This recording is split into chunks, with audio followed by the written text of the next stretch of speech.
La plupart des fleuves du monde se jettent dans la mer, mais l'Okavango, en Afrique, déverse ses eaux abondantes dans le désert du Kalahari. Il semble que ce fleuve réussisse à faire l'impossible et à défier la gravité. L'Okavango prend naissance sur les hauts plateaux de l'Angola, s'écoule sur 1600 km, ainsi que le ferait n'importe quel autre cours d'eau, puis se jette dans le plus grand delta intérieur de la planète, le marais de l'Okavango. Le delta présente des pentes de près de 45 mètres, soit environ la moitié de la hauteur de la Statue de la Liberté. La zone où se trouve aujourd'hui le delta de l'Okavango faisait partie d'un lac qui s'est asséché il y a environ 2000 ans. Il faut plusieurs mois aux eaux de l'Okavango pour achever leur voyage, et le paysage n'est jamais le même. Le premier Européen à avoir découvert le delta est l'explorateur écossais David Livingstone. Oui, le célèbre explorateur de l'époque victorienne.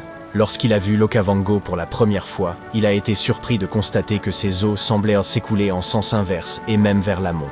Il a vu deux cours d'eau puissants reliant l'Okavango aux zones humides situées à l'est. Des décennies plus tard, d'autres explorateurs les ont trouvés complètement asséchés. Quelques années après ça, les cours d'eau s'écoulaient à nouveau et ils ont continué à s'assécher et à se remplir, parfois en changeant de direction. Les scientifiques ont réussi à expliquer ce mystère en découvrant, sous le sable, un réseau caché de failles faisant partie de la vallée du Grand Rift. Lorsque de grands tremblements de terre se produisent, comme celui qui a frappé l'Indonésie en 2004, la Terre déclenche une réaction en chaîne. De minuscules fissures souterraines se déplacent juste assez pour envoyer des filets d'eau vers le fleuve, et on assiste alors à une crue. De plus, en mai et juin, lorsque l'hiver débute dans l'hémisphère sud, les inondations apportent de l'eau douce et des organismes dans le marais. Les îles sont complètement submergées pendant les grandes crues, puis refont surface à la fin de la saison des pluies.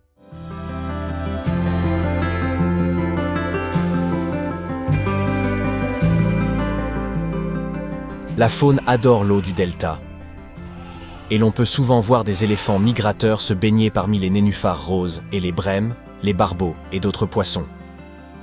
Il y a des lions, des guépards, des buffles, des gnous, des hippopotames, des zèbres, des chiens sauvages, des crocodiles et d'autres espèces d'animaux. Cigognes, ibis, hérons, grues et oies passent également par là. En tout, 450 espèces d'oiseaux. Bien que l'Okavango dispose d'une eau abondante et précieuse dans un tel désert, les gens ne s'installent guère sur ses rives. La mouche tsetse constitue un problème majeur. Mais si vous vous sentez l'âme d'un aventurier, vous pouvez venir ici pour un safari aquatique. Des scientifiques de l'Imperial College de Londres sont tombés sur une rivière totalement inattendue sous la calotte glaciaire de l'Antarctique. Elle recueille l'eau d'une zone aussi grande que l'Allemagne et la France réunies. Les scientifiques pensaient jusqu'à présent que les lacs situés sous la glace de l'Antarctique se contentaient de refroidir tout seuls. Mais il s'avère aujourd'hui qu'ils font partie de réseaux fluviaux interconnectés. L'eau sous la glace peut se former de deux manières, soit par la neige fondue qui s'infiltre, soit par la chaleur naturelle de la Terre et le broyage de la glace en surface. L'Arctique connaît une importante fonte de surface pendant l'été, mais il fait généralement trop froid en Antarctique pour cela. Cette rivière récemment découverte est la preuve qu'il y a beaucoup d'eau dans cette région, et on ne la doit qu'à la fonte de la glace. Cette rivière pourrait faire perdre à l'Antarctique sa couche de glace beaucoup plus rapidement. Si la température augmente suffisamment pour faire fondre la surface, l'eau pourrait s'écouler et endommager la base de la calotte glaciaire, transformant l'Antarctique en une zone de fonte, à l'instar du Groenland. Si la glace commence à se déplacer plus vite que l'eau, elle entraînera davantage de friction, ce qui produira encore plus d'eau, et accélérera le processus de fonte. Les chercheurs tentent de mieux comprendre le fonctionnement de ce système fluvial pour savoir s'il est à l'origine des problèmes que rencontrent les autres zones du continent glacé. En comprenant ce qui se passe là-dessous, nous saurons peut-être comment l'évolution de l'Antarctique peut ébranler la planète entière. La Roe River, dans le Montana, coule sur un peu plus de 60 mètres entre Giant Springs et le Missouri. On la mentionnait jadis dans le livre Guinness des records comme la rivière la plus courte du monde, mais on a dû supprimer cette catégorie parce qu'elle faisait l'objet d'un débat houleux. Les habitants de l'Oregon ont affirmé que leur fleuve Dee était le champion absolu. Mais cela dépend du moment où l'on décide de mesurer. Il pourrait y avoir des rivières et des fleuves encore plus courts en Norvège ou en Indonésie, selon l'emploi que vous faites de ces termes. Selon la définition officielle, un fleuve est un cours d'eau qui s'écoule en permanence sous la forme d'un courant et qui est alimenté par des sources situées en altitude ou par une rivière, un lac ou un bassin hydrographique. Les criques et les ruisseaux se rejoignent pour former des rivières. Les rivières deviennent des fleuves, et les fleuves transportent l'eau des hautes terres vers les basses terres pour finir dans l'océan.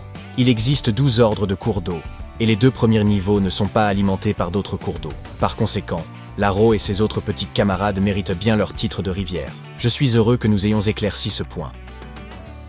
Le Rio Negro, en Amérique du Sud, est la plus importante des rivières à eau noire du monde et le plus grand affluent en rive gauche de l'Amazone.